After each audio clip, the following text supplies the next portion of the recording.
Hey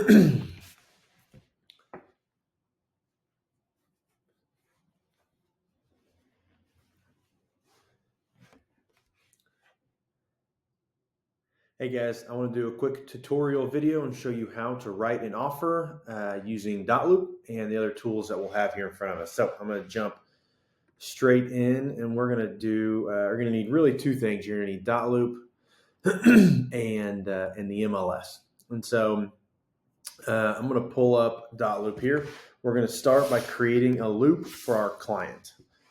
So what we just like we name any loop that we create in dotloop. You're going to name it the address, dash, if it's a buyer or a seller, and then the buyer or seller's last name. So the offer that we're going to write is going to be for this property, 2216 Northeast 19th Street, dash buyer Krager. And we're just going to say I'm buying this house. So I'm going to continue. Now I'm going to select my template. This is what kind of buyer, what kind of transaction are we doing? Is there a listing? Is it an FHA buyer? Is it a new construction? Is it conventional, cash, VA? So we're just going to say conventional buyer to make it easy. And we're going to click done. So when you click that template, it's going to put all the necessary documents. We're going to click view loop. It's going to put all the necessary documents that you need to submit a transaction into the loop for us. So you can see all of them here. You see a couple of placeholders. These are for things that you'll have to collect. They're not readily available documents. You got to get them and upload them. So first thing is let's jump into the property disclosure. So this is something you're going to need right away. So let's go ahead and get it. So we're going to go into the MLS again, open the listing. And here on the left side, you're going to have the supplements, these little 3 sheets of paper. These are the disclosures. You click that. It's going to open up this second page. You download it. And these are the signed disclosures from the seller. And we're going to have to get these signed by our buyer. So we're going to download it. And then I'm going to upload it into, we're going to add document. And then I'm just going to grab it and drag it and drop it here. And then it's going to upload. And then I'm going to actually drag that document into the property disclosures just like this. And it replaces that placeholder with the actual document. So whenever I get the earnest money receipt, we're going to do the same thing. We're going to upload it, drag it into that. And when I get the home inspection report, same thing. We're going to upload it, drag it into that. So I like to kind of move all the things we need up to the front. So 3 things we're going to need to submit the offer. To actually submit the offer is going to be the contract, the conventional loan addendum, and the property disclosures. The other thing is the approval letter. So once you have that from the lender, let's see if I have an approval letter. Just saved on my computer somewhere. No.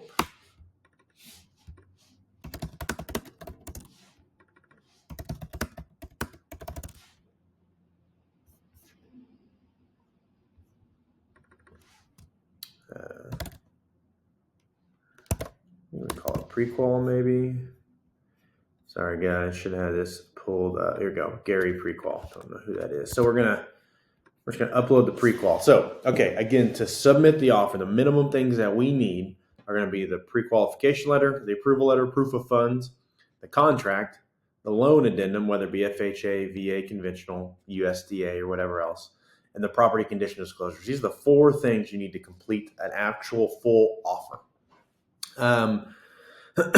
Now, these other items are trailing docs or supplemental docs. It's disclosure of brokerage services, the wire fraud, buyer broker agreement, inspection waiver once we get the house under contract, all that. But for this video, we're just going to talk about writing the offer. So we got the pre-qual. First thing we're going to do is go into the contract. And I always think it's easiest to do, I forgot something already, guys. So anytime you create a loop, first thing you want to do is add your buyers or sellers. So we're going to do, I created this fake person in, here we go. So add your seller or your buyer or your client with their email and then assign them a role. So this is my buyer. You don't need to fill out the other stuff, really just the email and the role is all you need. So I've got them there. So now I'm going to go back into the contract. It's going to ask me, so the first time you open a document, it's going to ask you if you want autofill. Every time after that, it won't, but you can come up here and click autofill again. And then just start assigning all of these things. So buying agent is is me. I'll do that later. So property address. So we're going to fill this out. 2216 Northeast 19th Street, Oklahoma City, Oklahoma. Zip is 73111. County is Oklahoma County. So I'm just kind of going through here. Purchase price. Let's say we're going to give them list price. Earnest money. Earnest money is typically 1% of the purchase price. So for here, it's going to be $1,300. Earnest money held by. This is kind of what title company you want to facilitate the closing and who wants to hold the earnest money. I'm going to do Legacy Title. Closing date. Typically, what I like to do is 30 days out and then the next Thursday. That's just kind of how I've always done it. So today's the 24th. So if we went to February 24th, then I would just go to the next Thursday. However, that's on the end of the month. Never close on the last day of the month. It's a nightmare. There's a billion people trying to close. So what I'm probably going to do is the 28th. I'm sorry. Wait. I'm going to do the 28th of February, so Wednesday. But normally I do 30 days and then the next Thursday. Never close on a Friday. It's always hectic. And if something gets pushed, you lose that whole weekend for your clients. So if you do it on Thursday, you give yourself a buffer day. But I always do a Thursday. I do 30 days out and then go to the next Thursday. Unless it's the end of the month, then I'll go up one day. Buyer's name. A little something here. If your buyer is an LLC, put the LLC here. However, the signature needs to be signed by a person. So if this is, BC LLC, that's who we put the name. But then the actual person I input is Brett Kreger, signing on behalf of BC LLC. So LLCs, entities cannot sign. They are an inanimate object. They do not have hands or a brain. They cannot sign documents. A person can be a signer of an LLC, and that's who needs to sign everything, not the LLC. But the name needs to be, that's on the document, needs to be the LLC. So if that's a little confusing, reach out to us. We'll make sure we get it done. Offer dates, this is going to be today. Expiration of offer, typically 24 hours. Property includes, property excludes. So this is like if there's a refrigerator that you want to keep with the property, or TVs, or a couch, or anything in the property that you want to keep, you want to add it here. So refrigerator and washer and dryer. I'm just making this up. This house doesn't have these things, but if you wanted to keep something, if there was something you wanted to exclude from the property, you would put it here. So maybe there's a pool in the backyard, or an above ground pool, or something like that. Then you want to just say remove pool, whatever it might be. Or if there's any reserved items that you want to keep reserved on the contract, you keep them here as well. So if the drapes are reserved by the seller, you would just say window treatments, because we're excluding these things from the property. And then the legal description, you go to the MLS, you can pull it here. You can do it, either go to tax, and it should have it down here, or you can just pull it here. So the addition is Creston Hills Addition, block 23, lot 4. So we're going to put that in here, block 23, lot 4. And then we're going to hit autofill. And it's gonna fill as much information as we can here on this document. So now we're going to go through and I'll kind of show you what each thing is. So first page of the contract is the acknowledgement and confirmation of disclosures. It's kind of a silly, redundant document. This is basically saying, it's getting the buyer and seller to sign, saying that they've seen the things that they've already signed. It's kind of silly. So it's going to say the buyer has received a copy of the condition disclosures, where they already know that because those disclosures have the signature on it. And then it says buyer acknowledges the receipt of the lead-based paint disclosure. Again, they already has their signature on it, but it's an additional document to make sure everyone's received everything. One little thing people ask, if it's a transaction where you're representing the buyer and the seller. So if you have both sides of the transaction, what they call an in-house transaction, this is how you disclose that. So if you have a listing, so in this case, this is my listing. So if I'm representing a buyer and writing the offer for the buyer, I'm going to disclose to the buyer that this is an in-house transaction. I represent both parties. And then I disclose down here to the seller, this is an in-house transaction and I'm representing both parties. So this is how you, in writing, disclose that you are representing both sides of the transaction. You should also disclose verbally and in writing, but this is how you do it here on the contract. So if the property is exempt from the disclosures, you'll click exempt. If it is a disclaimer, you'll click here. But this has property condition disclosures, so we're going to check that. And it was built before 1978, so we're going to click this that they received it, and then they will sign here. Sellers sign here. So after that is the actual contract. So now there's 6 pages of a contract here that I'm going to walk through with you. So parties, the seller, you're going to get this name from the tax records. So again, you can click tax here. It's going to say the LLC who owns it. So I'm going to come back over here, put them in here. The buyer is Brett Kreger. The county is Oklahoma County. Legal description, property address. Section 2 is the purchase price. So again, we did this through autofill. So it's $130,000. Earnest money, it's going to say that earnest money is going to be deposited in the trust account at Legacy Title. And then it's going to talk about the closing date. So this is the date of closing. You see that is the closing date. Sorry, again, we went 30 days out and then found the next Thursday. Then we backed it up a day. So this is the inclusions and exclusions. So again, I want to keep the refrigerator and washer dryer, so it goes here. Section 4 is a list of everything in the house that remains with the house. These are all the items that are affixed to the house. These are just traditionally things that will stay with the house. So if it's not in this list, this bullet pointed list, and you want it, you need to add it here. If it is on this bullet pointed list, if it's not on this bullet pointed list and you want it, you add it here. If it is on this bullet pointed list and the seller is reserving it, you need to put it into the exclusions. So it does not convey with the house.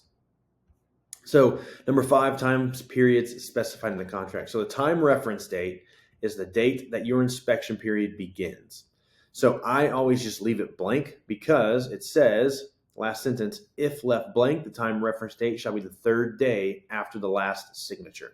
So if everyone signs it today, tomorrow's day 1, the next day is day 2, the next day is day 3. So that means our time reference date is 3 days from today. So I leave it blank. It gives us 3 days to basically set up the inspections, get the earnest money submitted, all that stuff. Then our inspection period begins. So I leave this blank. Section 7 talks about the inspection period. I put 15 days for the inspection period. So if you leave it blank, it's 10 days.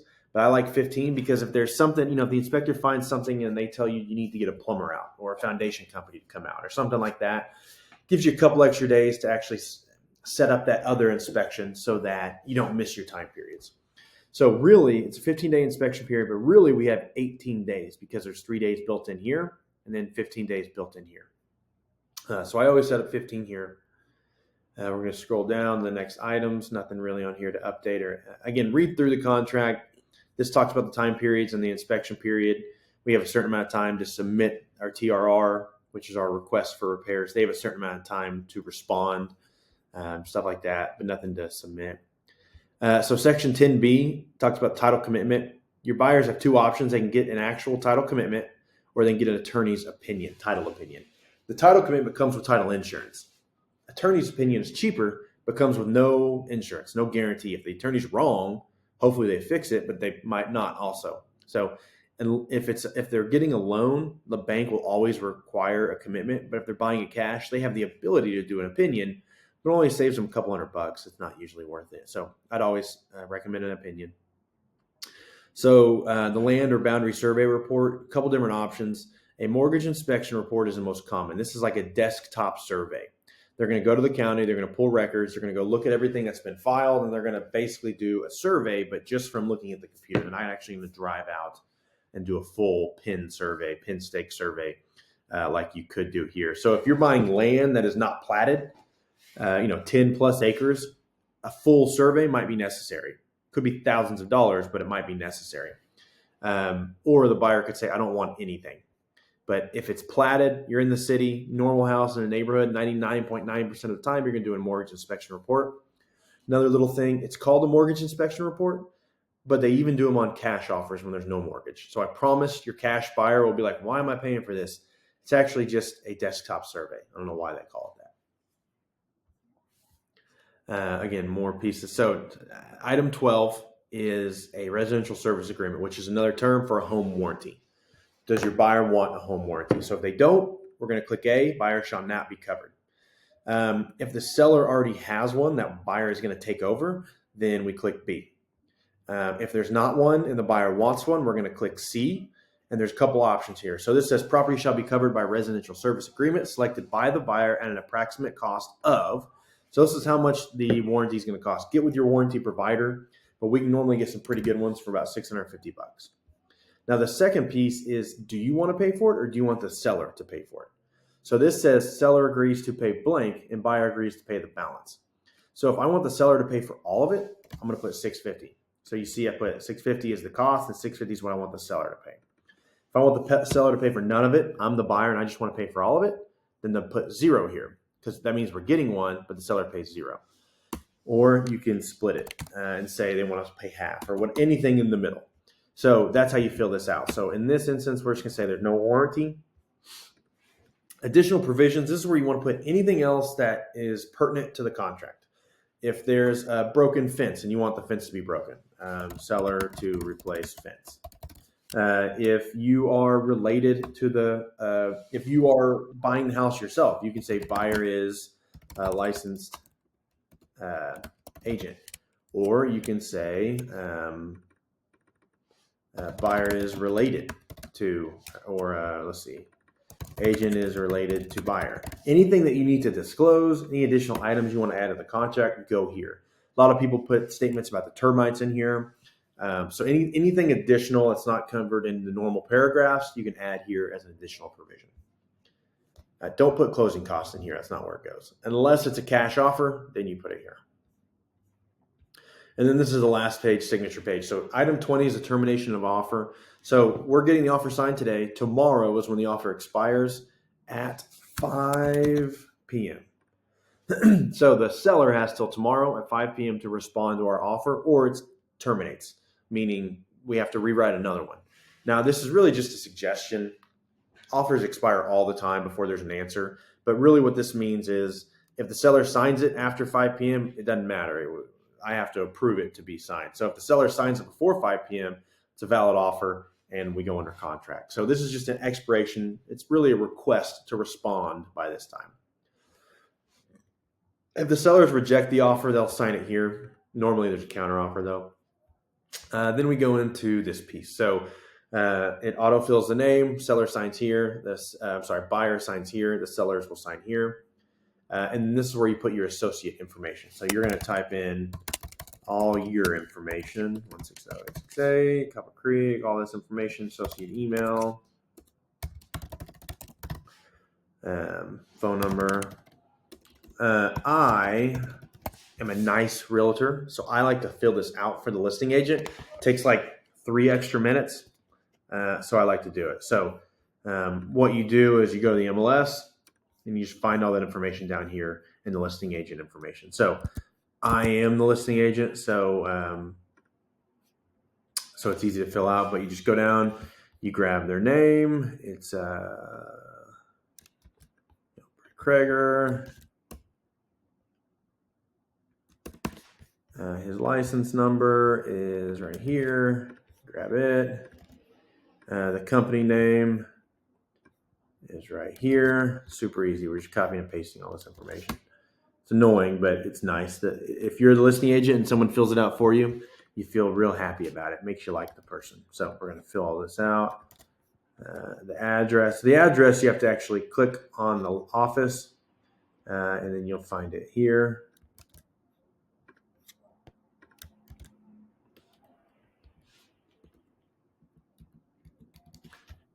Put that there. Company phone number, same thing. You'll find it here. Associate email. So now we're back to the agent. There's the associate's email. And the associate's phone number. Again, you're just copying and pasting all this stuff. So again, it takes you 2 minutes, 3 minutes, but it makes the other agent like you a lot. So this is the offer. So really a lot of paperwork, a lot of documents, but really all the offer says is we are writing a $130,000 offer, $1,300 earnest. We're going to close on February 28th. We're asking for the fridge, the washer, and the dryer. We want a 15-day inspection period. No home warranty, no additional provisions. That's it. That's the offer. So we're going to click save. We're going to back out. We're going to go to the next document, which is the conventional loan addendum. So this is the if you're getting a loan, every document has to or every offer has to have a loan addendum.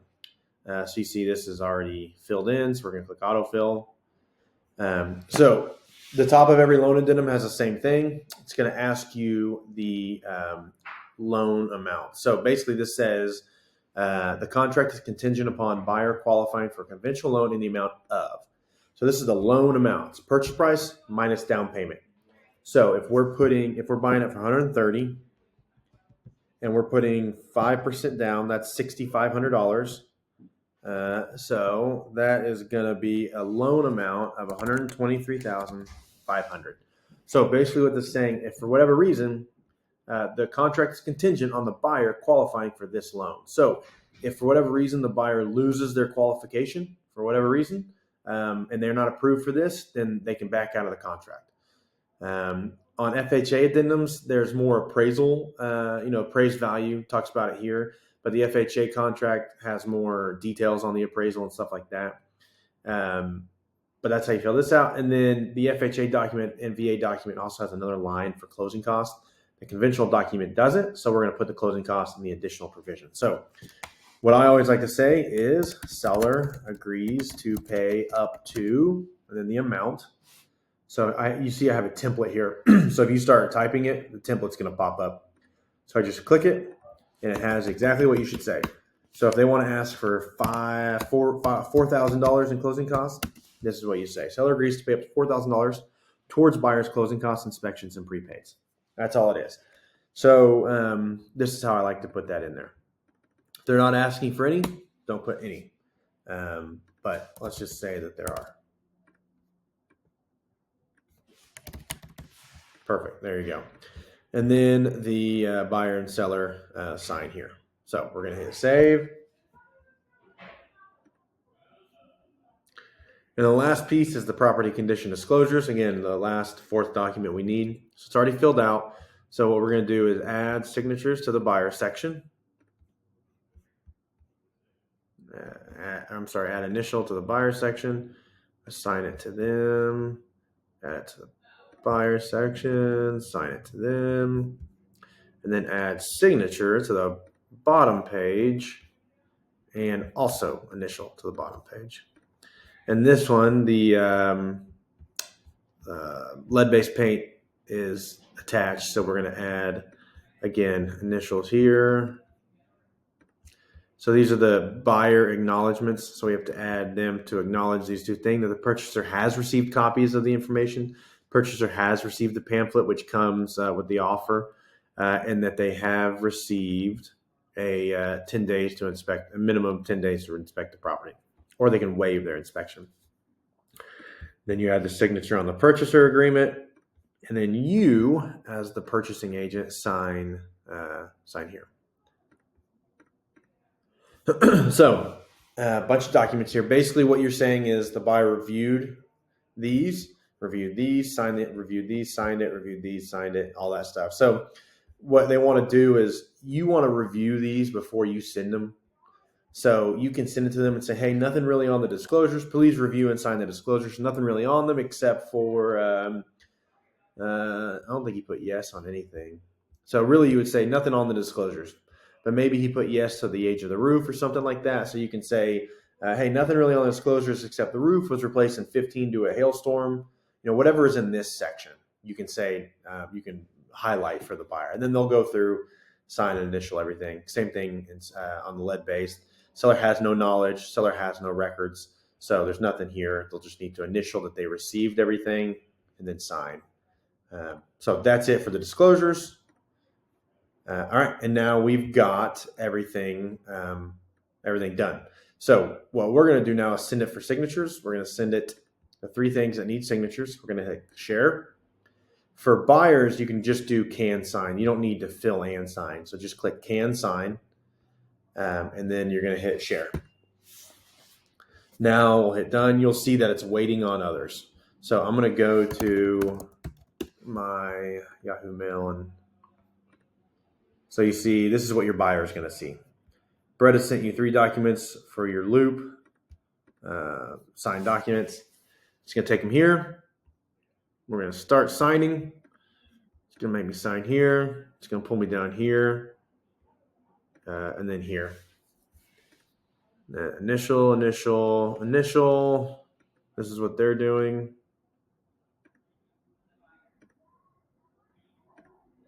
And then you're finished. So they can come up here and review it. You see it gives them options to sign other places. Where was it? So the buyer can click here and sign, but it's not going to require them. It's not going to ask them to because there's only one buyer. If there was 2 buyers, it would ask the second buyer to sign here. So just tell them to follow the prompts. They can move their signature. So hit finish signing. And they're going to say you've signed the documents. They can X out of everything now. So I think, can't remember if they get, you've signed multiple documents for Copper Creek. So it's going to say, congratulations, you've signed it. You will receive an email saying Brett has signed multiple documents. So now you know your client has signed it. So I'm going to go back in here. It's going to kick me out because I was acting as myself. So now I go back in and I see the contract is signed. So now everything is signed. So here's how you submit the offer. We're going to click all the 4 things we need to submit. And then we are going to click share. I'm sorry, I did that wrong. Click the 4 things we're going to submit. Click download. It's going to download the offer for you. You're going to go to your email. And I'm going to send it to Brett, and I'm going to say 2216 Northeast 19th offer. Hey Brett, see attached offer. Terms are outlined below. This is the proper way to submit an offer, guys. Purchase price $130. Close date to 28/24. Closing. We'll do earnest amount $1,300. Buyer keeps fridge, washer, and dryer. Seller to pay up to $4,000 towards closing costs. Spell everything correctly, and then that's it. Then we're gonna. I like to name it. 2216 Northeast 19th offer. Put it in there. So a lot of people share the offer through dotloop. That's kind of annoying. This is how you want to present an offer to the other realtor. Say, hey, Brett, see attached, break down the terms of the offer. And that way it's in 2 places. So if I fat finger something and put 4,500 or put 400 instead of 4,000, now the other realtor can say, oh, hey, you said 4,000 here, but then you said 400 in the document. Which one is it? So it's just kind of another way to double check everything, type it all through, go through as you're typing it, but then you will just hit send. Then you want to send a text to the listing agent saying, hey, Brett, just shot you an offer on your property. Please let me know if you don't receive it. Over communicate with the other realtor. It's going to help, especially if there's multiple offers or something, but that's really it. So now you've got the offer submitted, signed, all that through dotloop, and you've got it communicated to the other realtor. So now you're all good. You just got to wait for a response. So if you have any other questions, let us know. Hopefully this tutorial was helpful.